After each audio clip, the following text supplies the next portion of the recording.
Welcome back to Boomer's Playground, and today we're going to be going over coding exercise 45. This exercise is about methods, which you just learned about up here, and a method is just a function that is a part of an object. So in a lot of other languages, you'll hear them use method way more than you will function because a lot of other really popular languages like Ruby, Python, C, stuff like that, they're object oriented, so everything's kind of an object. And that's why you'll kind of hear them used interchangeably. So, all right, so the first thing we got to do is define square objects and then create method area, create method perimeter, and then up here for this one, takes side argument or param, whatever you want to call it, and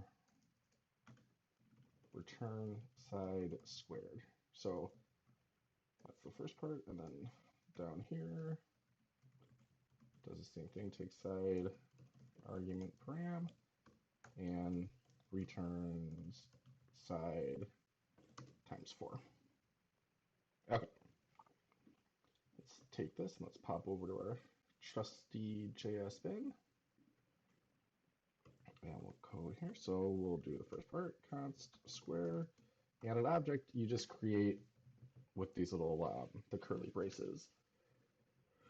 All right, so step one's done, and then we're going to create. So there's 3 different ways that you can create a method within an object, and 2 of them will work for this, and 1 of them won't. And I'm going to show you all 3 and explain why the third one won't. So the old school way, back in old ES5, was this. And then the new way in ES6, which now that ES6 is supported in pretty much every single browser ever, or in the rare occasion it's not, you'll likely end up using something like React or Vue, which will handle that for you anyways. But the new way is this, and the old way is, or not the old way, sorry. The third way, which would be using arrow functions, which I see a lot of people do, is you could do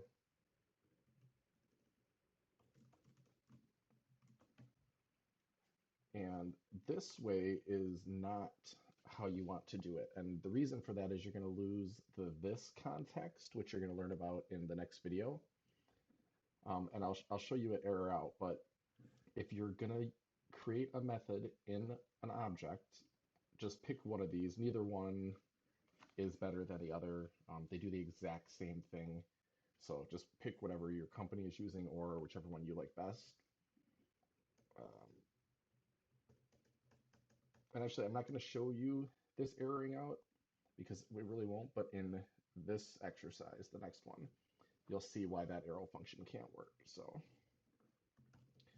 right, so we're taking side, and then we're going to return side times 2. And then I remember we had another exercise where they specifically stated this was not supported. So since all we're doing is timesing it by itself, we can just do that. Also, sometimes you'll see people do this. They'll create a variable, they'll do side, and then they'll return total side. And while that is perfectly acceptable, if all you're doing is something kind of basic and saving in a variable, just return your thing. So again, either one will work, and we can test them to make sure that they both work, but they will. So. And same thing here, right? You could do total param and be like, side times 4 and then return total param. But it's fine and it will pass. Why is this not commenting out? All right, whatever. I don't care for that, but again, it works. All right. Okay, cool. So we have this. And so now the way you would call something like this is, and so this is not necessary for the exercise, but I just want to kind of for demonstration purposes, right? All right, so if we want access to this, we would do square name or square.name, and we'll get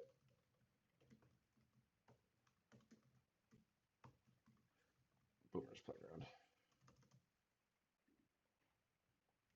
So you do the same thing with a function, or a method, sorry, and we would just have area, and then we have a parameter, an argument that's needed for it. So let's just do 10, and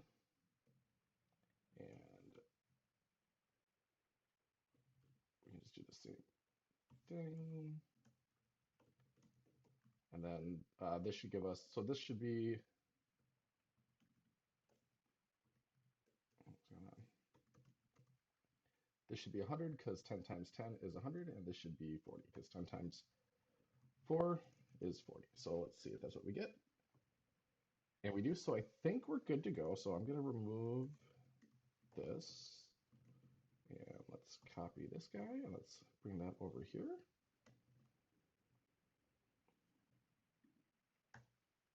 And let's see if it likes our solution.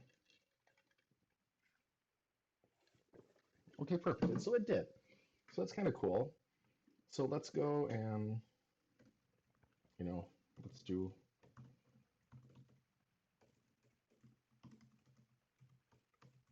and just make sure so you guys know I'm not lying to you. And this is something you should do as well. The first thing to do is get the test passing, right? So if what I just showed where you return like the actual like math part, if that is confusing, do it this way. Start with this and get the test to pass. And then what you do is you see if you can refactor it at all.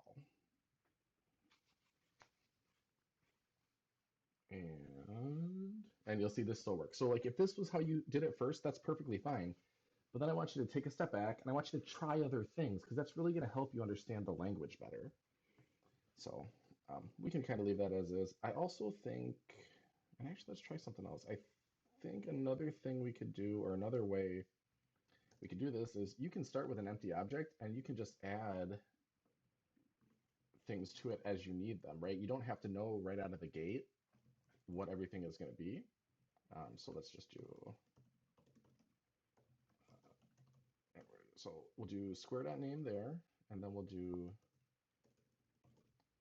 square name. And then this may not even run because we're going to have an error right here because there is no square name, right? We have square with nothing in it. Then we have square name. Then what this is really saying is, hey, go look for name in the square object. If it's there, it will replace this. If it's not there, it creates it. So undefined. Uh-oh, what did I do? There we go. Oh, that. Okay, so this is actually that was a pretty fun error that I had, right? I did this first, and we got undefined for both. And you're like, okay, well, really, what's the difference? Well, when you do, we have square bracket and dot notation, like I just showed. So let me actually do. All right, so we got that, and then we can do square.name equals Colt. So I just want to show here that if it already exists, it'll replace it.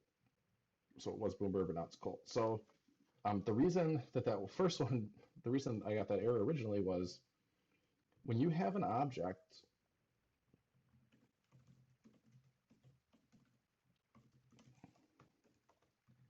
and you want to grab a value from it, if you're going to use name, so name is the key, and if you're actually going to use that here, so when you're actually looking for it, you can use dot, or you can use this, but you have to make this a string. Otherwise, it thinks name is a variable. So here you'll see we get B still. So if the name of the key that you want is the same thing that you're going to call here, you can use dot, and that's fine. But let's say, and it's kind of weird because you're probably thinking as I'm explaining this, you're like, well, why would it not be that? Well, let's say you're like looping over something with like a for each loop, and you have, I'm trying to think of what would be a good, oh, perfect. Okay, so let's just do this. So we'll do age and sex, yes, please. B-day, uh, you know, 1/1/1/1 2000. So, by the way, this is not my real birthday, just so everybody knows. And let's say, and again, this is going to be a really stupid example, but it's really just to show you guys kind of what I mean. So we'll do name, age. So I'm essentially just doing all the keys. And we'll do sex, and we'll do BB. So in this instance, if we go through, so let's say we're doing for each, yeah, so we're doing for each here, and this will just be, we'll just say thing. You would think, oh, well, thing is going to be name the first time, and it's going to be age the second time, and it's going to be sex the third time, and it's going to be b-day the fourth time. But since we're using thing, we can't do dot notation because thing is not any of these values on the left, the name, age, sex, or b-day. So you have to use bracket notation. So we can just do square of thing. And so now thing is a variable, which is going to be, converted into name the first time, age the second time, sex the third time, and b-day the fourth time. And so that's why we have to use bracket notations. We could not use a dot notation because thing is not the key name, or is not the key that we're trying to get. So I hope that helps. I know that's kind of weird. That trips a lot of people up, which is fine. But then you'll see we get all that. And then, but if I were to switch it to dot, we're going to get errors because there is no thing key in the square object. So, well, a little side tangent there, sorry. But another way that we could do the methods thing, is we have our empty object, and then we could do dot area, and then we could say equals function, and then we could, return side times side, and then we would do perimeter, oh, square dot perimeter equals function side, and then we'll return side times 4, and we should still get the same results of 100 and 40. So this would be another way that you could, um, add on. So again, this is actually really useful because you don't always know everything you want or are going to need in an object. So this is kind of good to know. So you'll see we still get the same results. Let's snag this and let's head back over and make sure that the test over here pass. And it looks like they should, but would we check? And awesome, you'll see that it did solve that solution for us. So I hope that was helpful. I hope you guys enjoyed it. Um, Other than that, like, share, subscribe, and we'll see you in the next exercise.